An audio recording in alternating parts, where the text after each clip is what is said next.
Hi, my name is Trainmaster04 and today I'll be reviewing and operating the brand new Lionel 3-rail O-scale Union Pacific ES44 in the 49'er paint scheme. Union Pacific 4014. Do you read me? Over. Roger that. Union Pacific 4014. I read you. Over. Start up and stand by. Over. Yes, sir. Start up and stand by.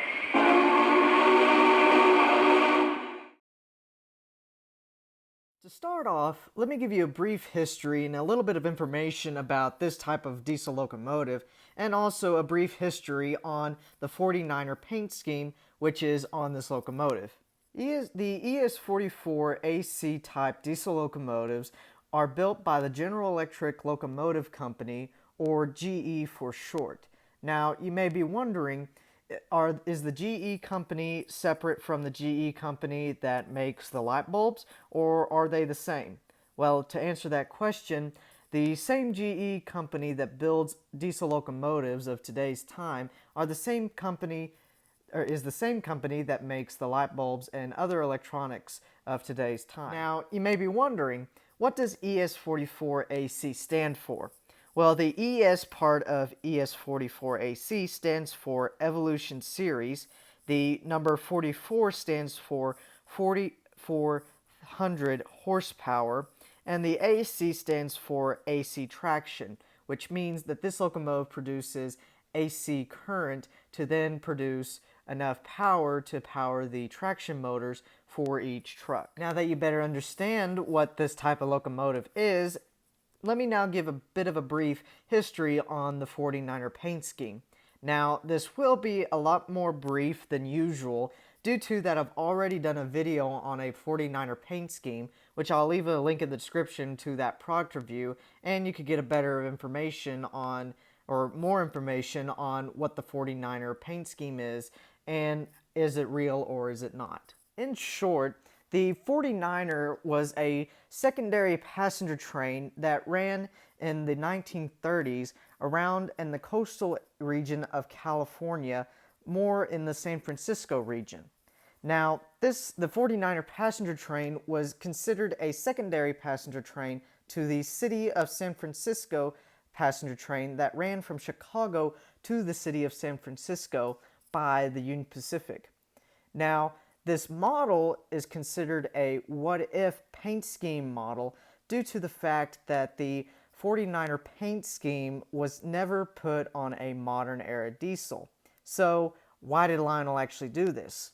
Well, the reason being is that Lionel wanted to go and put a little bit of a modern twist to those who have layouts that are not really steam era layouts, but still want to have beautifully colored locomotives, modern locomotives I should say, that actually fit their railroad.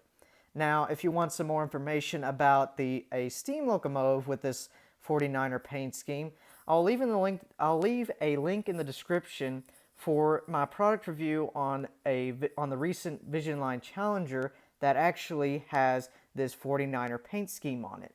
Now that you know a bit of history and also what the ES44ac type locomotives are, as well as a bit of history on the 49'er paint scheme, let me get a little bit deeper into the statistics and facts about the model itself. This model was recently cataloged in the 2019 Volume 1 catalog, and they started showing up around mid-October of 2019. These locomotives measure a total length of 19 inches from both electrocouplers from the front to the back, and because of this 19-inch length, this locomotive has a minimum curve radius of 0.54. Under the hood, this locomotive has two flywheel motors, one for the lead truck and one for the rear truck, and also this locomotive is equipped with the Legacy control system as well as the Legacy sound system. Now, if you actually have one of these Legacy locomotives, you may be wondering, how do you actually operate one of these locomotives? Well, there are 4 ways you can actually operate and run this locomotive. The first and preferred method is by using the Legacy command system, otherwise known as the Cab 2 remote control system. The second way is through the TMCC or Cab 1 command system, and also you can control it via Bluetooth, since most legacy locomotives from 2018 and above are now equipped with Bluetooth command system. And finally, the last way you can actually operate this locomotive is via having a transformer and some track, otherwise known as conventional. Now that you know what this model is capable of, let me show you some of the finer molded in and separately applied detailing on this locomotive. At the front of the locomotive, you can first see that here is the front electrocoupler, which can be operated via the Cab 2, Cab 1, or the Bluetooth control system. Behind the electrocoupler is the separately applied plow, painted in a canary brown, and coming out from the plow are two sets of 3 separately applied brake hose detailing, and above the plow and above the electrocoupler is a separately applied coupler cup bar, and above the coupler is a separately applied electrical hose detail. Looking at the nose of the locomotive, you can first see that there is a whole lot of separately applied and molded in detailing. Starting at the front, there are 2 separately applied track lights that do come on when the locomotive is in operation, and they are sitting on a platform that is painted and riveted in a canary brown. Behind the 2 lights, there is a separately applied grab irons and handrails, and in between these handrails there is a separately applied chain. On the nose itself, there are 2 separately applied grab irons right beside 2 separately applied steps on both sides of the locomotive, and also there is an array of separately applied ladder stanchions going up to the top of the nose. Also on the nose itself, we can see the beginning of the pinstriping for the 49'er paint scheme going and curling around the side on the locomotive. Also in the middle, there is a single yellow stripe that runs along the front of the locomotive, and also the Union Pacific wings and shield logo. And finally, above the shield logo, there is the front headlight on the locomotive, which does turn on when the locomotive is in operation.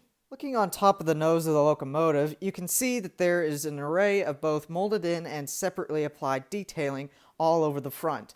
Starting on top of the nose, there is some separately applied grab irons, as well as 2 molded in sand cap covers for the sand bunkers.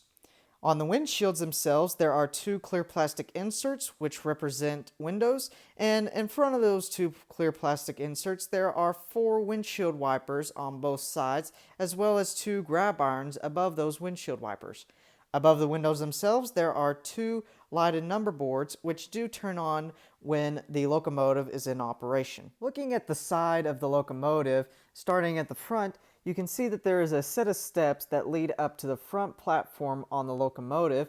Past the steps, you can see that there is the lead truck unit that has both separately applied and molded in detailing.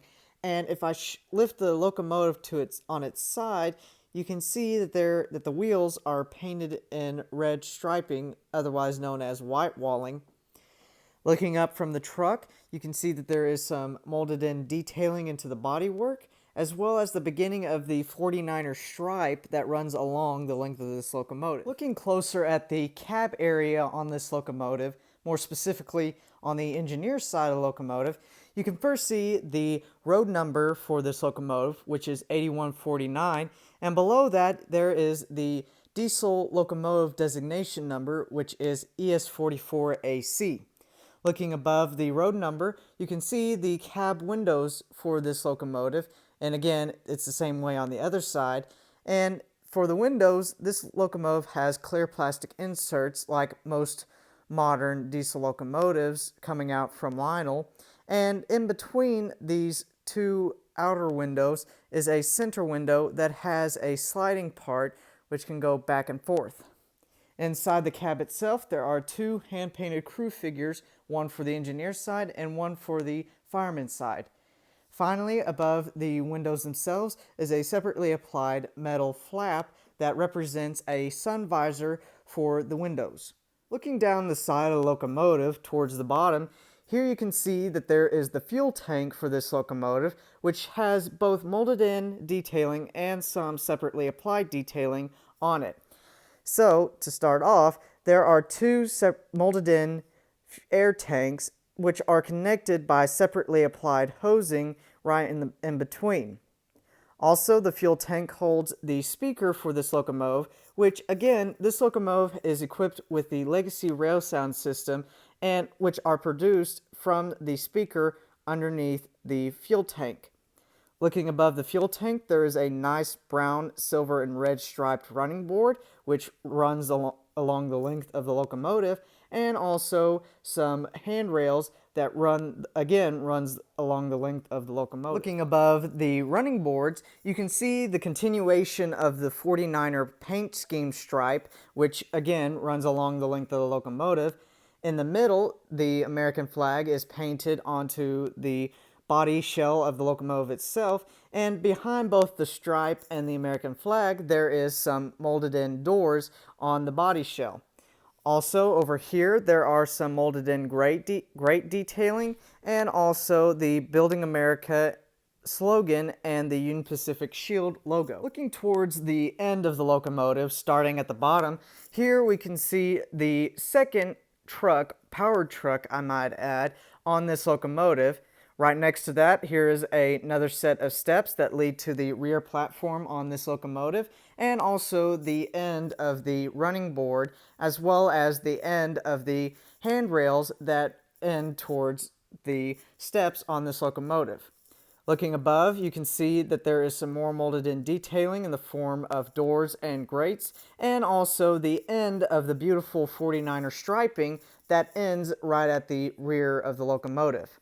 Above that, we can see a side view of the radiator unit, in which I will show you more about and talk more about it when I show you the top side of this locomotive. Looking at the back of the locomotive, starting off, you can see the second electrocoupler, which can be operated via Bluetooth Cab 1 or Cab 2 control system. Above that, here's a second separately applied electrical hose detailing, and behind the hose detailing there is the coupler cup bar for the rear coupler. Also, there is some more brake hose detailing, again with the silver tips, and above the coupler and the other separately applied detailing is the rear platform, which also has yet another separately applied handrail that is painted silver and has a separately applied chain in between. Looking above the platform, you can see that here is the end or the joining point for both sides of the 49'er striping coming together and joining right at this rear end. And also right in front of the striping are two separately applied grab irons. Above that, some molded in detailing right in this little box area. Above the molded in detailing is the backup light, which does come on when you have the locomotive in operation, more specifically when the locomotive is in reverse. And finally, on both sides of the reverse light are the numbers painted onto the back panel on this locomotive, which again is 8149. Taking a quick look on the fireman's side, it is more or less the same in molded in and separately applied detailing, as well as in the paint scheme.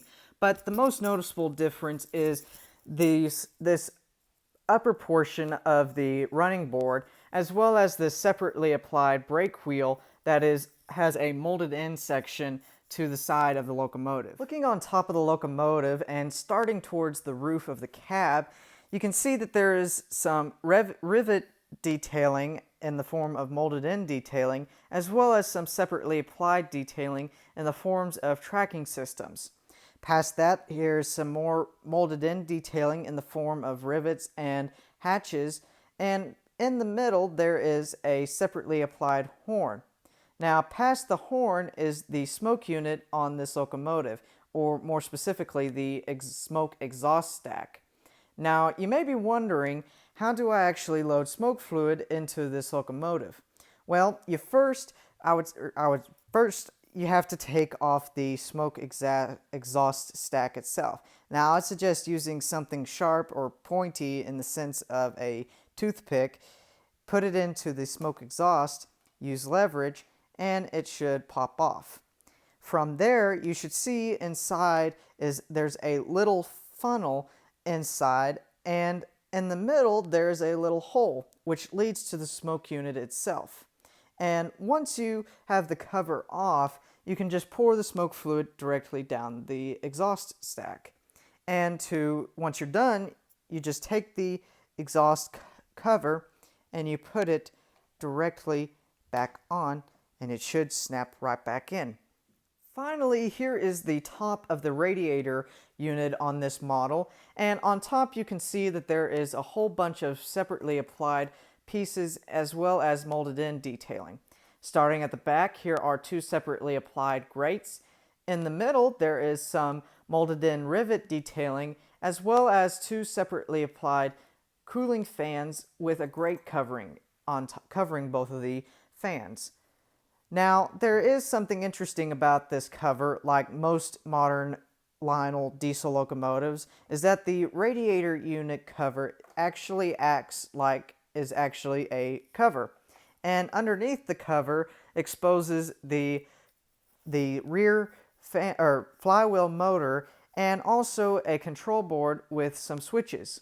Now, the first switch is the run program switch.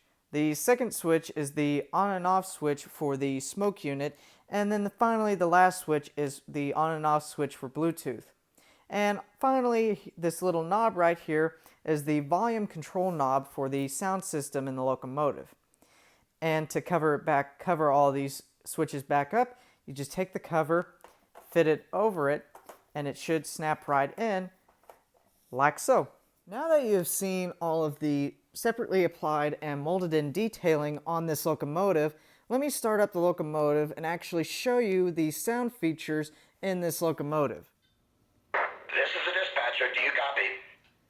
Roger that, dispatcher. I read you. Over. Please start up and stand by. Over. Gotcha, dispatcher. We're ready to move. Out.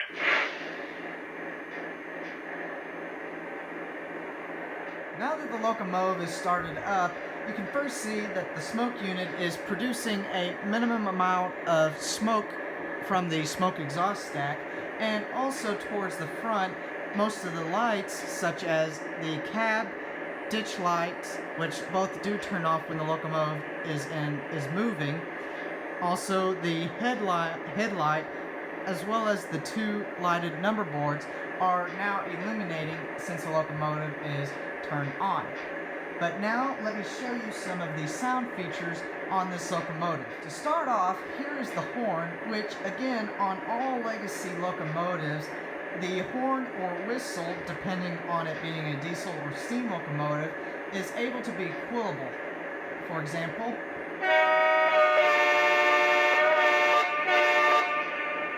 next, here is the bell.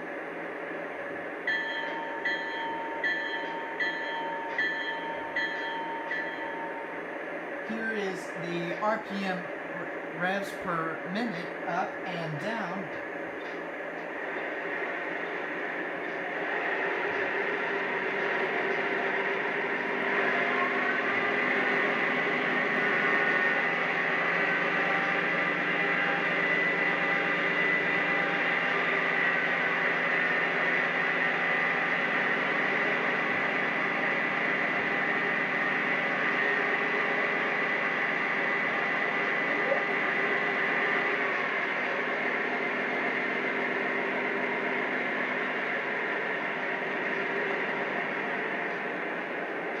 Here is the fuel tank fill-up sequence. Fill her up!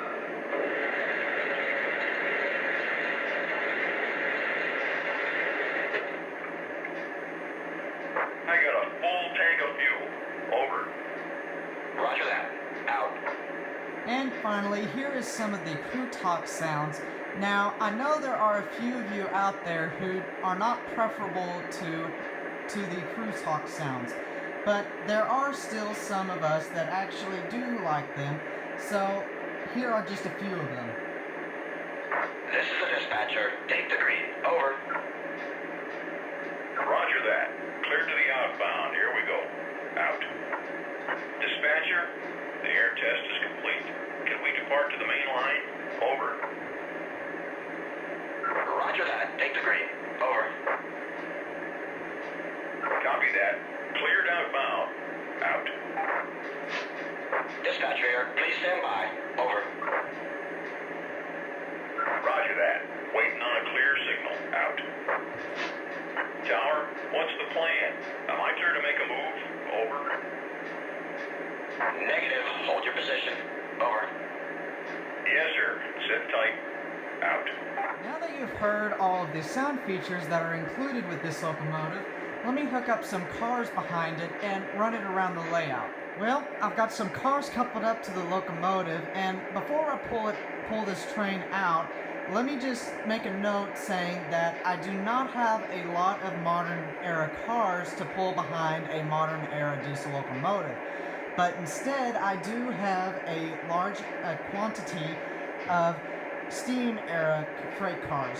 So today this locomotive will be primarily pulling steam era cars. But without further ado, here is the Union Pacific ES44 in the 49'er paint scheme. Dispatcher, I got a full tank of fuel. Am I clear to make a move? Over.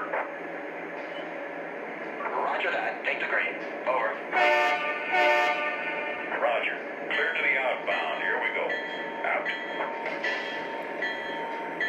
Tower, train is outbound. Over. Roger that. Have a good run. Out.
Dispatcher, do you got any more railroad for us? Over. Yep, you have a clear shot. Over. Thank you much. We're making good time. Out.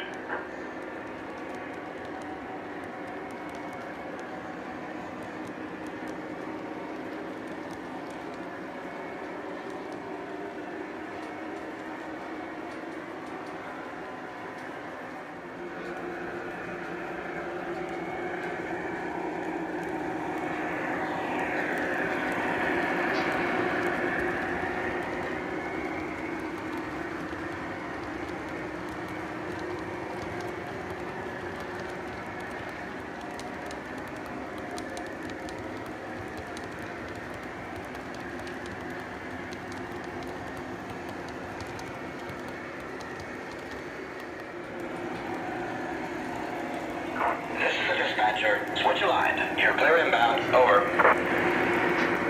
Thank you, sir. All clear inbound. Out.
it is about time for me to end this video, but before I wrap it up, let me answer the two questions on how much does this locomotive cost, and also what is my personal opinion on this locomotive. Well, to start off, the original MSRP price from Lionel is right at $600.